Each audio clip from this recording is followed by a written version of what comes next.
Hi, I'm Father Michael Orsi. I'm your host for Action for Life Television, that good news program which brings you the big G for the gospel of Jesus Christ, and little g, all the good things that people do to put that gospel of life into action. Hey gang, we have a really special treat for you today. As you can see, I am surrounded by some very, very special people. These are doctors and nurses and medical personnel who minister to God's children day in and day out in the hospitals.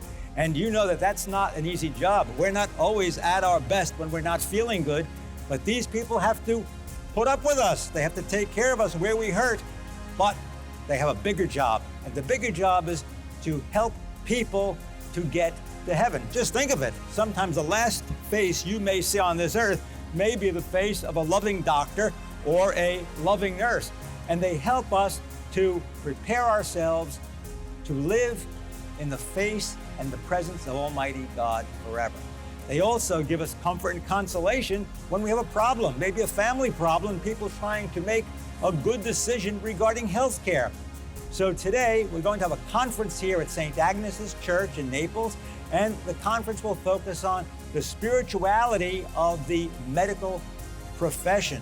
And Dr. Kristen Collins will be our guest speaker, and then we'll have a panel discussion, and you'll be able to see a lot of that later on in the program. So welcome all of you, doctors, nurses, all of you who take care of the sick, and some of those poor people who rely on you for their salvation, believe it or not, because it's going to be your faith that may save their soul. And that's a tall order. God gave you a very special ministry. And really to bring this talk down to earth, so to speak, so it's not just hypothetical or philosophical, I'll be using my own musings on this topic as a Christian, and hopefully these will be helpful for you. And we'll explore how you can bring your faith to work, as the title of the talk is, as we think about being integrated persons. Then we will transition into some ways that having a distinctly Christian view of medicine can bring challenges, and then end with some very practical tips on how to navigate these. And then hopefully we'll have a lot to talk about in our Q&A. So let's first discuss theology of medicine. But first I want to start with this story, a story of a real man shown here. I do believe his story illustrates one way in which the vocation of medicine is sick, because we've lost the concept of the Imago Dei in healthcare. Does anybody know who this is? So his name is Michael Hickson, and I'd like to tell you his story. This is not a HIPAA violation. Many people have talked about his story in the press. So Michael is a man pictured here. He is a man pictured with his wife, Melissa. And this is a picture of him in the hospital when he contracted COVID-19 in the summer of 2020. A few years before this picture was taken, Michael had an out-of-hospital cardiac arrest. He was resuscitated, but suffered an anoxic brain injury. Afterwards, he had pretty significant limitations: physical disability, cognitive disability. He was married, had a family, and then hospitalized in Texas with COVID. So when he was in the hospital, his wife, Melissa, pictured here, recognized that Michael wasn't getting at the time the treatment of choice for COVID, which was remdesivir. And she's like, why is my husband not getting treatment for COVID? And the doctors recorded on the tape saying, well, he doesn't have a quality of life. And she's like, well, what do you mean? And the doctor says, well, it's because he's not a walking and talking person. And Michael Hickson died. And I think his story illustrates that physicians are like the rest of society and are becoming more and more like the rest of society and have really clear ideas about whose lives matter and whose don't. And why do very few people know Michael's name and his story? Is it because he's a Black man? Or is it because he's a Black disabled man? Or is it because actually many people agree that he didn't have a life that's worth living, and therefore the story really isn't that newsworthy? His story, though, is an example of how medicine is sick and sets up the rest of my talk. Again, it's sick because we've lost a collective idea that human beings have intrinsic dignity, all being made in the image of God. And without a way for us as Christians to speak into the public space about this and reclaim a narrative of inherent human dignity rooted in the Imago Dei, we're going to have a profession that does not see everyone as having equal dignity.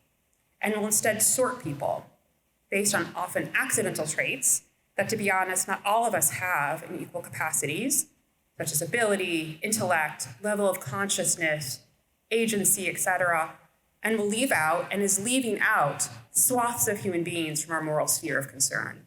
The incarcerated person, the prenatal child, the person with a disability, those with dementia. And just to bring it home, physicians are really incredibly ableist, actually.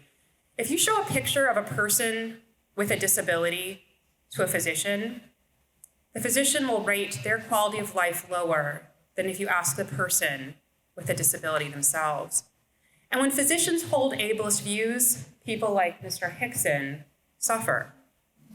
And I would say the physician, I don't know the physician that took care of Hickson, but I would say that the person taking care of him saw him clinically as a materialist would. And in that lens, Mr. Hickson had a broken body, a broken brain, and we couldn't cure him. And anything we can't cure is ego affronting to us. And without a moral or ethical or theological lens through which to see Michael Hickson's humanity, this clinically broken man has no worth. What value does Michael have in a purely scientific lens? None. He becomes discarded. So have you given much thought to your own philosophy or theology of medicine? I'm sure you wouldn't be here if you hadn't. But if this phrase is unfamiliar to you, maybe think of this as a framework in which to see your practice of medicine in light of your pondering of the question, what is medicine for? Again, what is the telos or the goal of medicine? And if you do have a theology or philosophy of medicine, I would ask you, who or what is this based upon? And how does your faith inform this? So as Christians, we can look to the scriptures, to the divine physician, Jesus Christ, to inform the answers to these questions. Our theology of medicine should be based on truth. And for us as Christians, we believe truth is a person in Jesus Christ. And I've spent considerable time thinking about this, what Jesus' life, his words, his actions show us about his mind, his perfect vision of the good, and how that relates to my medical practice. I'm sure you've done the same. I think we need to do more of that. And once you develop your own theology of medicine, everything flows out of that. You view of the patient, you view of what medicine or healthcare is or isn't, the needed virtues for the practice of medicine, even what research questions you feel it's important to pursue, and how and what you want to teach on, write about, and advocate for. And I do believe that if you have a wise theology of medicine, it really will help you from becoming confused when new technologies arise. And hopefully your theology of medicine can help restore you or sustain you in this vocation, as you'll see your vocation being steeped in more meaning. Because as you all know, loss of meaning at work is one of the biggest risk factors for burnout. Why is it important to think about these things? Well, I don't need to remind you that we're in medicine to take care of human beings. So yes, we address disease in our work, but disease isn't some kind of isolated entity that we're taking care of in some type of box. It's happening to a human being, a mother, someone's father, sister, child, best friend. Most of us hopefully came into medicine not to take care of a disease or a symptom or a receptor, but human beings. We shouldn't be expected to marginalize our beliefs, to be a Christian on Sunday and a physician Monday through Saturday. We should be able to actually be a Christian physician every single day of the week. Just like for you that are maybe moms in the audience, I wouldn't say to you in medicine, well, you can think of yourself as a mom in the evening, right? And a physician during the day. But actually, you probably think of yourself as a physician mom. Next slide. So let's first think about ethics as you think about shaping your own theology of medicine. We're all taking care of probably, I don't know what you all do, but taking care of patients in a system. And that system has its own set of ethics, whether you realize it or not. And you are influenced and shaped by that. And we're all faced with ethical dilemmas pretty much every day in almost every encounter that we have. So how are you navigating as a Christian the ethical dilemmas in which you find yourselves? Who or what informs your ethics? And how are you going to be able to be equipped to respond not only to the current crises of ethics facing our profession right now, such as abortion and physician-assisted suicide euthanasia, but the other ones that we haven't even thought about yet. How will your theology of medicine help you to respond coherently to these challenges? And in the space of ethics, we should be helping each other as Christians think through the should questions and the why questions. Next slide. When I think of ethics, I think of three fundamental terms when you're thinking about putting yours together: good, right, and ought, or duty. The Catholic philosopher, theologian Peter Kraft speaks of this like a house. The three terms are like doors in a house. The house is ethics, and you can enter the whole house through any one of those three doors, as all the terms are relative to each other. And I would say as Christians, we have something radical, countercultural, and important to say into this house of ethics. We need to and should be bringing our theology of medicine to bear here, especially as we have something really important to say about the inherent dignity of all human persons. Next slide. So the first question that needs to be wondered about and answered for you to have a coherent theology of medicine is the question of what health is. I wonder if I were to ask you what your definition of health is, how you would respond. Because actually, that's a super contested question right now in society. And your answer to that question informs this very next important question you should be able to answer. Next slide, which is, what is healthcare? Next slide. Is abortion healthcare? Next slide. Is physician-assisted suicide, euthanasia, healthcare? Next slide. So I asked this question a lot, and the best answer I ever got was when I asked my medical students at Michigan this several years ago. And a young woman raised her hand to give an answer. And she said she had been an anthropology major at the University of Iowa as an undergrad. And she did qualitative research as a senior, asking farmers what their definition of health was. And she said time and time again, the farmers would say things like, I don't consider myself healthy unless the soil on my farm is healthy, and my neighbors are healthy, and the crops are healthy, and the animals are healthy. And the whole class was looking at her, and their minds were just like, right? It's such a beautiful vision of this non-individualistic, right, idea of health that extends to almost the created order. And really, I think, gave sort of almost like a picture of shalom. But have we become so indoctrinated into a bioreductionist, stripped down, non-communal, mechanistic view of health that we've lost the view of what health could be and what it is? In my own musings on health, I've come to understand health as rightly ordered relationship. Think about how much disordered relationship we all have with God, with the created order, with our neighbor, and even with our own bodies. And think about how things like abortion, therefore, in my framework here, are not healthcare, as they're an assault on one of the most intimate relationships there can be between a mother and her own child. Next slide. Because without a proper view of health, we will start seeing our patients as merely molecules in motion. Remember, this is a crisis of anthropology. Or even worse, a clump of cells. And I'll remind us that we are not technicians taking care or fixing complex machines, but human beings taking care of the image bearers of God. And so how do we go about building our theology of medicine and answering these questions? So let's start by discerning this good that Kraft talks about in his House of Ethics and how this impacts the practice of medicine. Next slide. So some people here start with Hippocrates. I know there are various Hippocratic societies and such in the country, and it's a good place to start. So we're showing Hippocrates here, and he's sort of displayed as this man who has his own internal sense of right and wrong. He's shown actually with his foot pushing a pile of coins away, because it was like a bribe that he was like, I'm not taking. And actually my husband pointed out the other day too, his arm is pushing out maybe sort of fabrics and other things that were being offered to him. So Hippocrates, as many of you know, had a sense that the vocation of medicine mattered immensely. And what did he have to illuminate his vision of the good? He had natural revelation and common grace. He didn't have as much as we have, but he did have that, and he came to some pretty good conclusions. So for those of you not familiar with the Hippocratic Oath, at the beginning, there's an appeal to the gods and goddesses. And that right there, we're reminded at the beginning that we're not the sole arbitrators of health, wellness, disease, and healing. And in the oath, it says, I will not give a lethal drug to anyone if I'm asked, nor will I even advise such a plan. I won't give a woman a pessary to cause an abortion.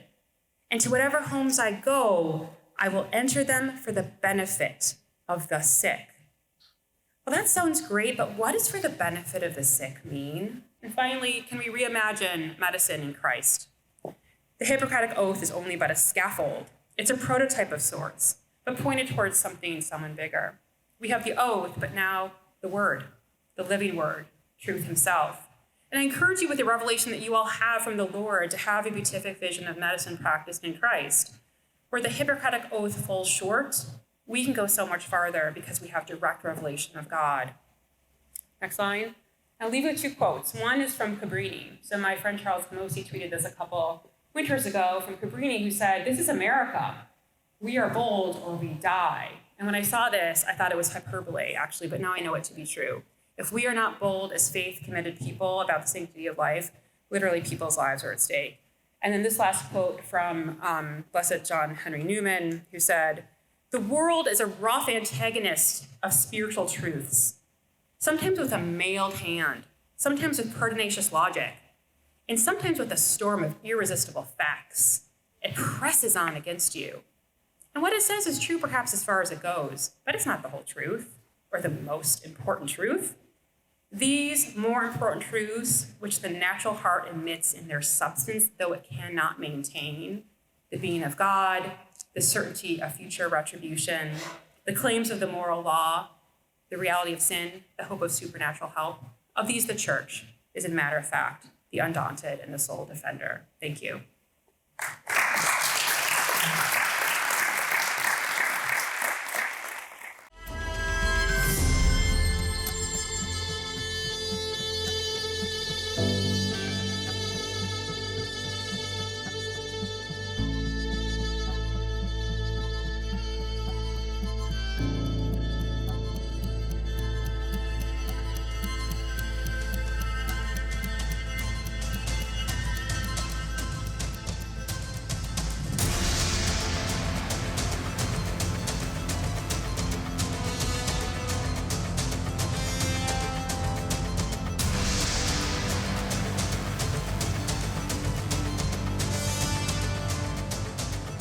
As you can imagine, producing this wonderful program, Action for Life, it costs a great deal of money. We're going to need your help.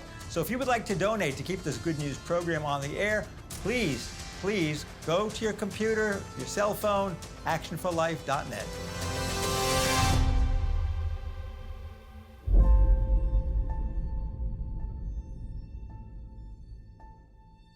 Hey gang, I know a lot of you sometimes can't watch all of our episodes of Action for Life. However, we have a solution for that. All you have to do is go to YouTube and search for Action for Life Florida. And you can catch up on all the shows, and guess what? Extra added bonus, you get to hear my weekly homily. So, YouTube and you make a fine couple.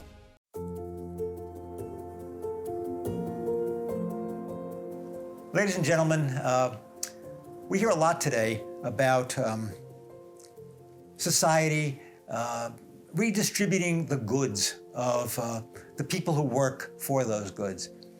We are called to work. Jesus was a worker himself. He was a carpenter. The apostles, they worked. They were fishermen. They never thought of themselves as being entitled to anything. As a matter of fact, St. Paul says, I'm a tent maker. I'm not going to impose on anybody. I'm going to work with my own hands. And a lot of people have forgotten that today.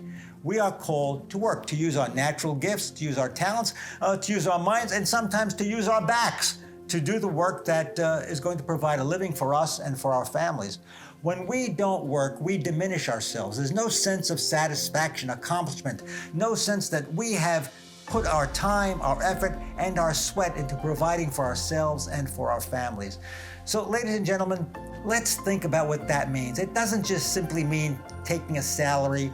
It means providing for ourselves, providing for our families, and thanking Almighty God for all the good things He has given us, and asking us to co-create with Him with the goods of the earth, and to use our minds to make something wonderful for ourselves, for our family, and for our country. And I think about how each one of us has the power to, with the Lord's help, to be able to shape the people in our circle of influence about what they think about the reality of abortion. And Tricia Bruce, who's a sociologist at CUA, has found actually that most U.S. Americans actually haven't had the opportunity to think through the arguments around abortion. And as someone myself who was pretty aggressively pro-choice until just a few years ago, and had the opportunity to think through the rational arguments around abortion, and with the Lord's help, I see abortion in a different way. And so I think, yes, it is up to us, it is up to the Lord, but also I think the other thing that I would say on this is that I think sometimes the pro-life response in terms of what we've said that we stand for has been insufficient for us to be really not just pro-birthers, but actually support things that actually would make abortion sort of like not thinkable, so that people can have opportunities to really be able to sort of choose life, which oftentimes really women want to have. So I think the response is needed, prayer is needed, we are needed, and then hopefully the law. The laws are often given to our nations against the flesh, against an unruly, hard-headed people that seek not the will of God. But the Spirit is given for good and for righteousness and for peace. So really, it's always been about the priests of God evangelizing to the heart to give root and germination to the Spirit, so that the law that is against, essentially the flesh that wants to live in a culture of death such as ours and bring everything down to ruin, as you heard in Kristen's presentation, that's so infected medicine. Why would medicine be affected with death? How could that be? It just kind of speaks to that. So echoing what Kristen's saying, I think as Christians, we don't want to put too much on the law. It's there, it's a curb, it's helpful. But really, I think evangelism of the heart through the Spirit of the law is where it's at. I think if I think about, again, the message of the gospel about love as an action, and I think of specifically the action of the sacrifice of Jesus Christ, and I think of the term sacrifice, I guess, the most when I think of that question. And I think of like the sacrifice that Tim in particular has done for the family. I mean, Tim had like a very successful job, has an advanced degree in economics, and was doing his thing, and recognized that we were just felt like we were just on this type of rat race, right? I was a physician, he was an accountant, and then we were like, this is not that we want our family to be. Probably matters more to the greater good than mine. I can always go back. He has sacrificed a ton, so I don't think it happens without sacrifice. And I think about how much of it. I guess my second theme would be how much of it is not something that we were intentional about certain choices, financially around our work. We live right behind my mom and dad. We've been together for 30 years. We're still in our hometown, so these connections I think are really good. But how much of it we cannot take credit for, because I never would have planned things to go this way. We didn't have this book that we were following in terms of a formula. So much of it is God's grace. So I just want to give all the glory to God for it and not make it seem like we did all this to create this thing. We, from the beginning, God was the center of our life. We said we're gonna put God first, and whatever God wants us to do, we're gonna follow that. And I think that's just starting with that from the beginning. When we were dating, we were talking about this issue before we got married. God is in our life first. And I think everything kind of flow out of this. It's just naturally it happened. I mean, we make the right decision, I feel, after we've been homeschool our children for about 10 years from the beginning. And my wife sacrificed a lot for them. She's with them all the time. She's their teacher, she's their mom. When I come home, she's exhausted.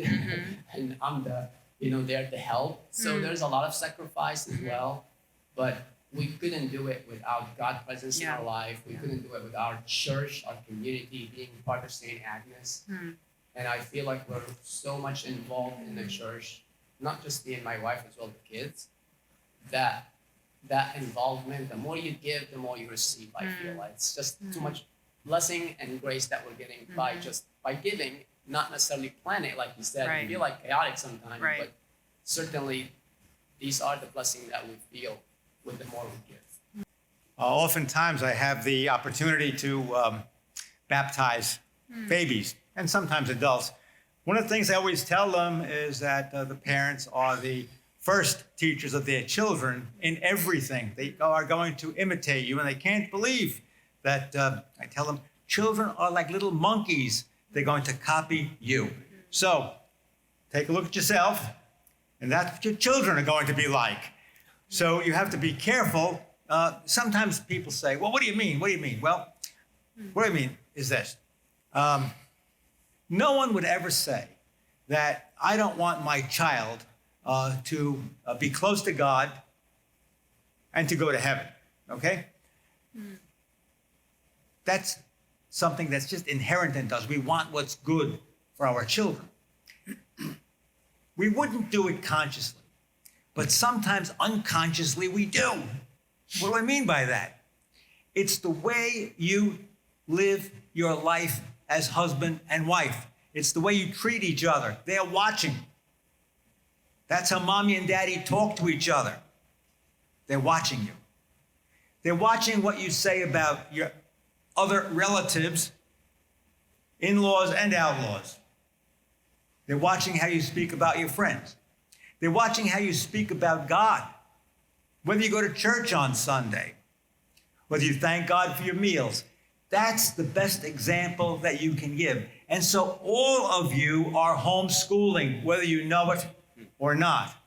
So make that commitment that you are always going to be a positive role model, and those little monkeys of yours are watching you all the time. Well, folks, you've heard this wonderful conference that we've had today for the medical personnel that minister to us when we're sick, and those doctors and nurses who take care of us in the hospital.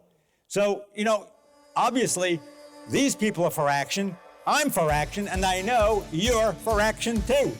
We would like to thank our generous sponsors for their wonderful support.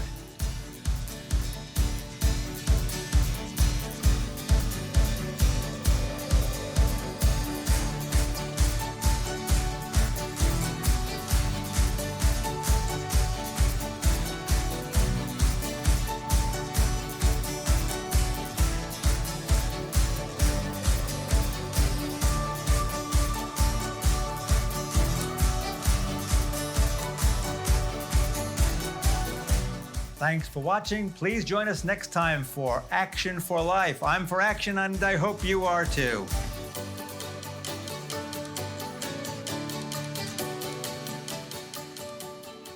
I'm Father Michael Orsi. I am your host for Action for Life Television, that good news program which talks about the gospel of Jesus Christ, the big G, and the little g, all the good things that people are doing to put the gospel of life into action. So please join us for the next episode of Action for Life.